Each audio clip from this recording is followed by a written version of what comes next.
Making Your Own Deer Sausage. William Hovey Smith, 2021. This is Hovey Smith, a backyard sportsman. I took a deer day before yesterday, and it's outside in my cooler cut up in pieces right now. And this is the third deer I have processed this year. And this one is going into sausage. But first, there were some preliminary stages. Stage 1, you've got to see the deer. Stage 2, you've got to shoot it with something. Stage 3, you got to get it out of the woods. And stage 4, it helps to get it in the house. And all of these steps were covered in previous videos. It is a yearling buck. I really thought it was a doe when I shot it, but it showed no horns, and well, sorry about that, guy, but that's the way things go. And I've been out of sausage for some months, and so now we're going to make that entire deer into sausage. So we're going to bring it in and cut it up. Now I've got my kitchen ready for sausage making now. I have containers to put the meat in. It's cool enough outside at the moment that I can put meat outside safely, which is a good thing. It's going to get in the 30s tomorrow night, and it's chilling throughout the day. So this is a good day to do things like processing meat, particularly if you're going to use the outdoor refrigerator to keep some of it cool while it's in the process. Well, the first step in sausage making is obviously to take it off the bone. And we have a variety of knives. This is a Spyderco. It's signed by Moran, one of his designs, and a very practical knife. Nothing wrong with a knife like this for skinning deer and processing deer. This is an inexpensive boning knife made in China, stainless steel, flexible blade, blah, blah, blah, blah, blah, and very useful, particularly for when you get on cutting the flesh off a shoulder bone or something like that. And this is my knife, homemade out of a lawnmower blade, which I have previous videos about. And it has been resharpened. It aided in cleaning the deer. And what we found out about it was it still had some deficiencies. One of which was this part right here is almost sharp. The lawnmower blade thinned in this direction towards both sides. And so this is almost a knife edge to put the thumb against, which is not good. We also found when we tried our first deer on Ossabaw Island that it dulled very, very quickly, 1 or 2 cuts and it was done. Well, it did better now that we re-hardened it and changed the profile of the blade. We reduced about 1/3 of it here. And what we found out, yeah, it cut better and it lasted longer, but it would have had to have been resharpened before you got through processing that deer. It lost its edge, in other words. One thing I used it for was to hack through the deer's backbone. And it did. But it did do some damage to the blade. This steel is designed to bend rather than shatter when it hits a sharp object. And so this may not be really hardenable to the extent that the steel used in this blade is. Well, we're going to get started. Now here we have the back straps extracted. The one on the bottom of the frame has the silver skin removed, and the top one is as taken from the backbone itself. These are premium cuts of meat, and this is going into sausage. and I'll use it to add to some of the more tendon-rich pieces that I get off the legs so we can grind them efficiently. This is the deer's shoulder, and from this I will cut meat from both the lower leg, which is quite tendony, as well as from the upper piece here. This bone is vertical. It lies against the flat shoulder blade on both sides, so we'll cut down here and then cut in this direction and in this direction to expose the flat shoulder blade and do the other side as well. This is of course the ham, and you get more volume of meat off this part than any other. And what you do is you work on the muscle groups and you take it out muscle by muscle and then dice it up. And how are we coming along thus far? Well, that's our tub for sausage, and this is our tub for cooked dog meat.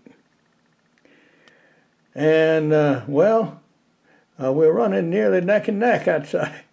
We've now got half of that small deer processed, and we have 1 tub of meat for sausage and a couple of quarts over there for cooking for dogs. So we're going to yield ultimately about 2 tubs, and I'll give you some weights on those when we get them together. I have completed another couple of stages of our sausage making. This is the dog meat. It has been fried in canola oil a little bit, and we have also made up and ground together the seasonings for our sausage. Now, sausage is a very free-form kind of dish, and you can season it any number of ways. Typically, the major ingredient is salt, to which you might add pepper. We have flake red pepper, and we had black pepper. I'm purposefully using up some bits and pieces I had. This is going to be Italian sausage, so it has oregano in it. I like dill weed with deer. It has some dill in it. It has some ground fennel seed. That is the first thing I put in the mortar to grind, was this fennel seed. We have a touch of cumin.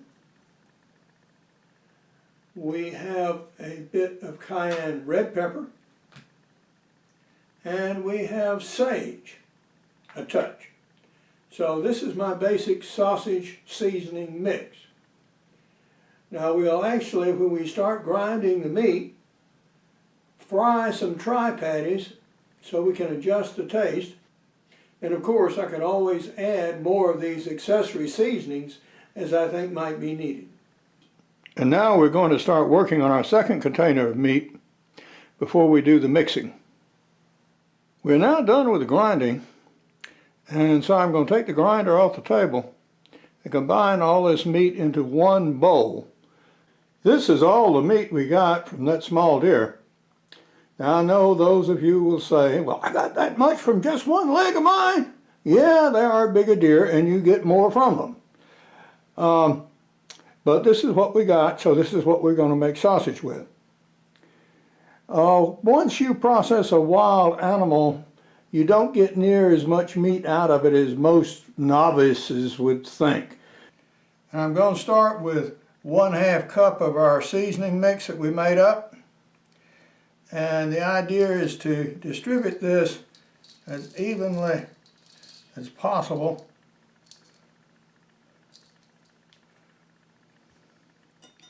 And so we put some on and then just start turning so we get the mix through the meat.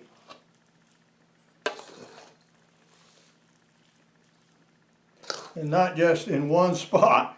You don't want to get this whole hunk of stuff in one bite, I guarantee you.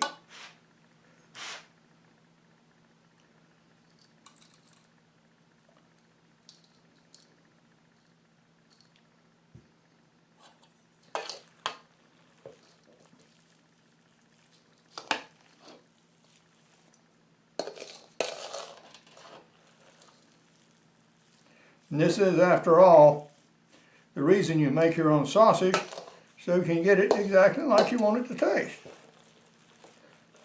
And if it doesn't, well, improve it for the next batch. I have my tri-patty in the frying pan. I've already flipped it once, and I've got it on a relatively low heat. And when that side is browned, we're going to go ahead and put some water in the pan and steam it. And the reason for this is this sausage has almost no fat in it. So consequently, it's very hard for it to cook in a frying pan till the point of doneness without it sticking very badly. We now have our trial patty, and let's see how we did. Okay. I don't taste any heat in the mouth. So we can add more pepper, more oregano. Well, we have test patty number 2.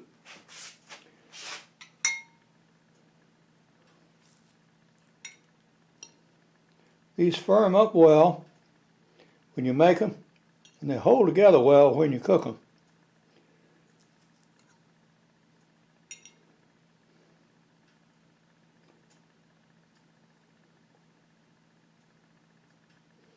Let's see, and salty enough.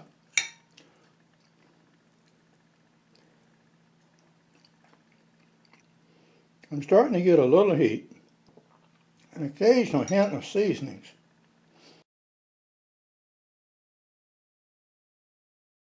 What was the yield of meat from that yearling doe? I got 16 packages of sausage. I got 4 tubs of cooked dog meat. Also a neck roast out of the deer.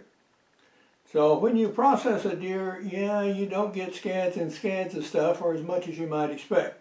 No, nobody's stealing your deer. This is just how it makes out. Now, the bigger deer, of course, the more you get. For those of you who are seeing high beef and other commercial meat products now, deer might seem to be a better alternative to you than it ever has before.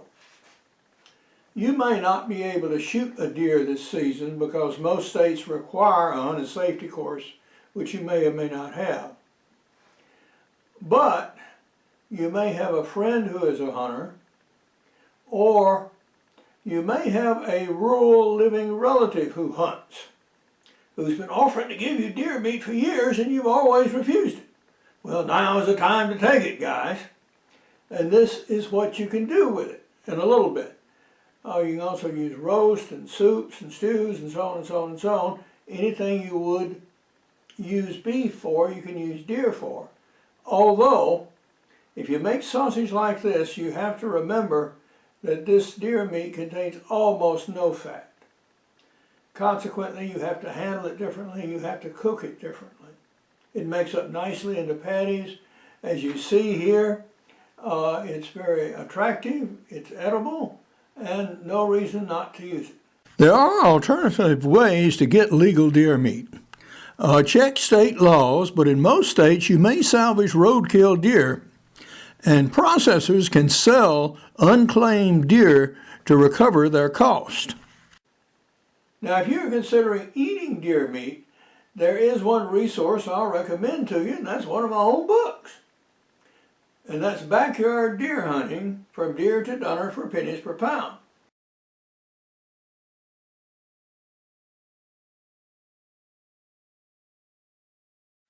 This book has been out for a few years. It's one of my most popular books.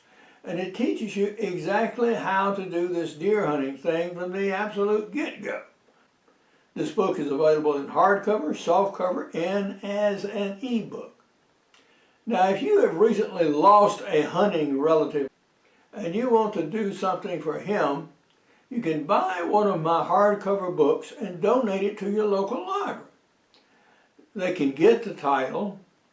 They might want the title, but they just haven't had the funds to buy new stuff lately.